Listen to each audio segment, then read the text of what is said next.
Alors, deuxième exercice sur le travail d'une force, le 16, page 238. Alors, dans cet exercice, on nous parle d'un attelage de chien qui tire un traîneau sur une distance de 350 mètres. On a le point A, le point B qui repère l'arrivée et le départ. La valeur de la force, elle est donnée. Et on nous dit que le câble d'attelage fait un angle θ égale 10 degrés avec l'horizontale. Et on nous donne également la valeur de la force de frottement qu'exerce la neige sur le traîneau qui se déplace. Et question A comme question B, d'ailleurs, on nous demande de calculer le travail d'une force, de la force grand F, la force de traction, et de la force petit f, c'est-à-dire la force de frottement. On précisera à chaque fois si le travail est moteur ou résistant. Donc là, c'est application assez simple finalement de la définition du travail d'une force. Alors c'est parti pour la question A, le travail pour le trajet AB de la force de traction F. Alors, force... Mince, erreur. On a dit qu'on commençait par la force de traction. Voilà. Donc définition. F scalaire AB. La définition du produit scalaire nous dit quoi?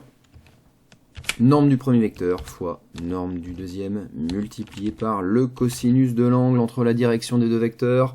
On se reporte au schéma qui est donné dans le livre, c'est évidemment l'angle θ. Vous aurez évidemment compris que la force F se dessine selon le câble d'attelage, autrement dit que la direction de la force F est celle du câble d'attelage.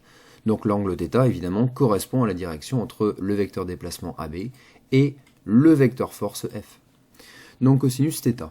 θ que je retrouve ici. Voilà. Bon, bah maintenant que c'est fait ça, excusez-moi, il reste à passer à l'application numérique. Donc valeur de la force F de 2,0 fois 10 puissance 2 newtons multiplié par la longueur du trajet, 350 mètres, multiplié par le cosinus de l'angle formé entre la direction des deux vecteurs, c'est-à-dire 10 degrés, ici on parle en degrés. La réponse, moi j'ai trouvé 6,9 fois 10 puissance 4 joules. Bon bah il va de soi que le travail étant positif, on est bien d'accord là-dessus. Hop, travail positif, ce qui signifie donc qu'il est moteur. Voilà, pour la première question. La deuxième question maintenant, il s'agit de calculer le travail, toujours pour le trajet AB, de quoi? De la force de frottement, cette fois symbolisée par vecteur petit f. Alors, je vais évidemment... alors, la fenêtre a disparu, la fenêtre de calcul. Elle va réapparaître dans peu de temps. Alors, comment est-ce qu'on la représente, la force de frottement? Le trajet de A vers B. Hop, la force de frottement, comment on la met? Eh bien, on la met tout simplement comme ça, opposée évidemment au déplacement. D'accord? Hop, attendez, excusez-moi. Je vais refaire ça mieux. CTRL-C, CTRL-V. Je mets ici petit f. Hop. Et voilà le vecteur F représenté sur le schéma du dessous. Alors, qu'est-ce qu'on a? Toujours même définition. Produit scalaire de la force petit f par le vecteur déplacement. Autrement dit, petit f multiplié par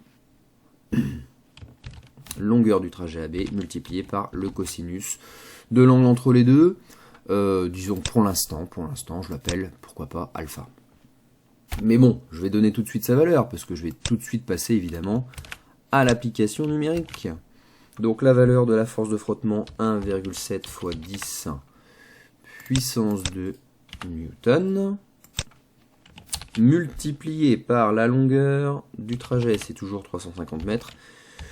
Cosinus de quoi? Eh bien, le vecteur AB, regardez sur la droite, voilà sa direction et son sens. Le vecteur F, voilà sa direction et son sens, les deux vecteurs étant opposés, l'angle alpha qu'il y a entre les deux est évidemment de 180 degrés, autrement dit de pi si on le donne en radians. Pi. Alors, application numérique, on prend sa calculatrice, et là, ça doit nous donner moins 6,0 fois 10 puissance 4 joules. Évidemment, ici, le travail de la force de frottement, j'ai envie de dire ici, mais comme tout le temps, le travail de la force de frottement est négatif, ce qui signifie qu'il est résistant. Alors, négatif, évidemment, parce que le cosinus de pi vaut moins 1. Hein. C'est finalement le cosinus de pi qui apporte le signe moins. Voilà, aussi simple que ça, j'ai envie de dire. Prochain exercice, exercice de chimie.